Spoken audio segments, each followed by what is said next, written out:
Entonces, quienes compran con subsidio, si son personas informales o independientes, el subsidio lo tienen que tramitar con el gobierno. Si son personas que trabajan con una empresa, esa empresa tiene que tenerlos vinculados a una caja de compensación familiar. En la caja acceden a un subsidio y a crédito también. El subsidio es si se ganan hasta 2 salarios mínimos legales mensuales como ingreso familiar. Si pasan a 2 subsidios de 2 salarios mínimos legales mensuales de ingreso familiar, tendrán opción de crédito, pero no tienen derecho a subsidio. El subsidio más o menos en las cajas está, que se gana un salario es uno, que se gana salario y medio, que se gana 2 salarios, pero en promedio está entre 12 y 13 millones de pesos el subsidio de las cajas de compensación familiar. ¿Qué es vivienda de interés social y qué es vivienda de interés prioritario? Porque de eso depende beneficios como el subsidio de la tasa de interés. Entonces, si una familia está vinculada a una caja, cualquiera de los integrantes, y quiere un crédito de una caja de compensación, lo puede tramitar. Normalmente el crédito con las cajas es un poquito más barato porque las cajas de compensación son entidades sin ánimo de lucro, no pagan impuesto de renta, no pagan impuesto de industria y comercio, entonces esos menores costos se los traslada a un menor precio en el crédito. Entonces, subsidio para quienes ganen hasta 2 salarios mínimos. Si ganan a 2 salarios pueden con la caja solicitar crédito, pero normalmente las cajas no tienen suficiente crédito para todo el mundo, entonces prefiere darle crédito complementario al que le dio subsidio y ir subiendo en la escala hasta cumplir, hasta que se le agoten los recursos. Con los bancos ustedes pueden preguntar aquí todas las opciones de crédito. Enseguida hablamos de la opción del leasing, de la cuota fija en pesos y la cuota variable en OR. Ustedes pueden hacer las simulaciones aquí en los stands de los bancos, en internet, pueden preguntar y no les van a cobrar. Ustedes pueden decir, busco una vivienda de tanto, necesito financiar tanto a tanto tiempo, o puedo pagar tanto mensualmente porque mi ingreso es tanto, y ahí en segundos le hacen más o menos el cálculo. No comprometer más del 30% del ingreso familiar en las cuotas mensuales. Está inventado y comprobado que quien comprometa más del 30% del ingreso mensual o al pago de vivienda se va a ahorcar y se va a enredar. Mientras más bajito comprometa el ingreso familiar, no solo va a poder cumplir, sino que va a poder prepagar y hacer abonos y puede después cambiar de casa y se le valoriza. La vivienda de interés prioritario es aquella que tiene un precio en el mercado de venta hasta 70 salarios mínimos, o sea, 41.265.000 pesos a precios de este año.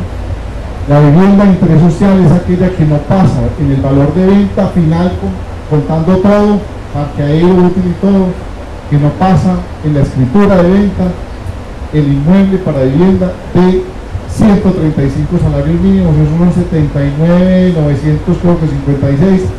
Para ser prácticos, digamos que la vivienda que esté de 80 millones para abajo es vivienda de interés social. ¿Por qué es importante? Porque desde el año pasado estamos teniendo unos recursos en el país del subsidio de la tasa de interés asignado por el gobierno nacional para vivienda de interés social y para vivienda de interés prioritario. A partir del mes de julio del año pasado estamos teniendo 1.4 billones de pesos para créditos en el país subsidiados. Es una segunda tanda porque en el 2008 habíamos tenido una primera parte. El año pasado había 22.000 cupos, se usaron como 13.000. Este año hay 52.000 cupos, o sea, hay que usarlos. No hay cupos por departamento, o sea, si en la costa se mueven más que nosotros, se los tragaron todos allá. Si nosotros nos movemos más que Bogotá, la plata queda aquí. Si no nos movemos, nadie necesita vivienda ni quiere comprar, pues la plata se va para Bogotá, o en la costa, o para el valle, o para otro departamento. Entonces, donde lo usen. Si no se usa, el sector de vivienda perdió esa plata. No porque se la roben, sino que se va otra vez para fondos comunes del gobierno nacional y eso va y se vuelve a repartir, pero no la perdimos como vivienda. ¿En qué consiste el subsidio de la tasa de interés? Pero déjenme hacer un paréntesis primero.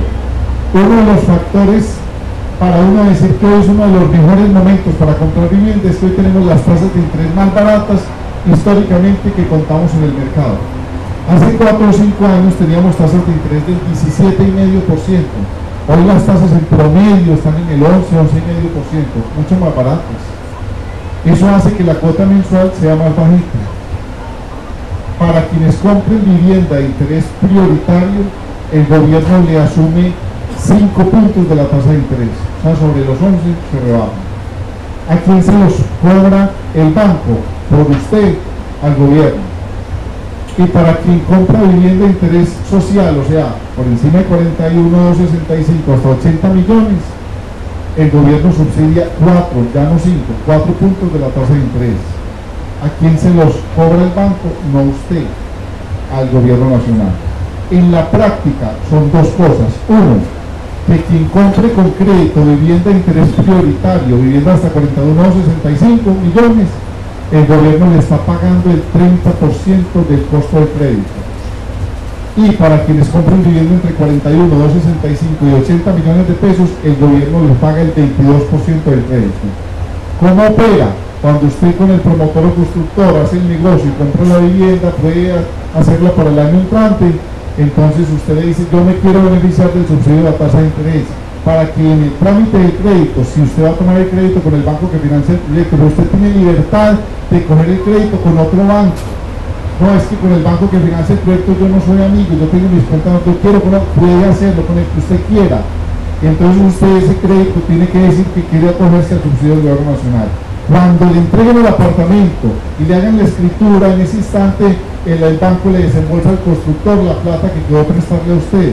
A partir de ese instante, a partir del mes siguiente de ese desembolso, entonces la cuota tienen que hacer el ejercicio con el banco o con el constructor. Si es con subsidio, ¿en cuánto me queda? Y si es con el subsidio de la tasa de interés, ¿en cuánto me queda la cuota? Ellos ya lo tienen estudiado y como saben los proyectos y las áreas, se los dicen, es que los tienen listos. Les diré, con subsidio le quedan tanto, sin subsidio le queda tanto. Entonces, requisitos: comprar vivienda DISOBIP con crédito, mínimo a 7 años. ¿Qué pasa después de 7 años? Si usted se demora más de 7 años en el crédito, el banco le sostiene la caña, le extiende el beneficio durante los años que necesite, hasta 15 años, pero nadie se está demorando 15 años en Colombia para pagar un crédito, porque las cuotas están bajas. Otro requisito: no pueden barrarla en el incumplimiento de las cuotas. Si se atrasa 3 cuotas, perdió el beneficio y le vuelven a facturar. De ahí en adelante, lo que le falta es la vida del crédito, y le facturan con la cuota sin los puntos que le iba a pagar el gobierno nacional. O sea, se justifica hacer el ahorro, ser juicioso, prestar la plata, pero no perder el beneficio. ¿Sí? Es muy importante. Las líneas de crédito, OR y cuota fija en pesos. ¿Cuál es la más recomendable? Pregunta fija. Depende. ¿De qué? ¿De en qué circunstancias está? La cuota en VR, déjenme hacer otro paréntesis, me encantan los paréntesis largos, es, vea, ya se están empezando a aburrir. Ya voy a acabar entonces para que, ya vamos a acabar para que no se aburran. Me da pena los que estoy despertando a veces, porque cuando subo la voz, me gritan algunos. No hay problema. ¿Sí? ¿O están ya aburridos? ¿Paramos? ¿Seguimos? Muy bien, muy bien. Vamos a hacer una dinámica. Listo. ¿Dónde íbamos? Oye, estaban muy atentos. Felicitaciones. 5 para todos. Pero sobre 10. No, mentiras. Muy bien. OR. La gente pregunta, ¿cierto que el UPAC no se ha acabado? Eso es lo mismo que el UPAC. Falso. El UPAC era una cosa perversa. El UPAC era un crédito convertido en una unidad que crecía con base en las tasas de interés. O sea, eso se multiplicaba. Digamos que hubo años en donde las tasas de interés eran del 35 al 28%. En cambio, los ingresos subían con base en la inflación, era del 15, del 18%. O sea, a veces era el doble del interés que aumentaba las cuotas que la capacidad de pago. Eso ya no existe desde el año 99. ¿Por qué no existe? Porque tuvimos que tener una quiebra todos, constructores, bancos, compradores, el Estado, el gobierno. Nació el 2 por 1000, que ya en el 4 por 1000, era un impuesto temporal, pero no hay nada más definitivo que un impuesto temporal, ¿cierto? Para eso se creó inicialmente el 2 por 1000, para crear un fondo, salvar la banca, recuperarle los créditos a quien se había quebrado, etc. Ya eso es historia patria.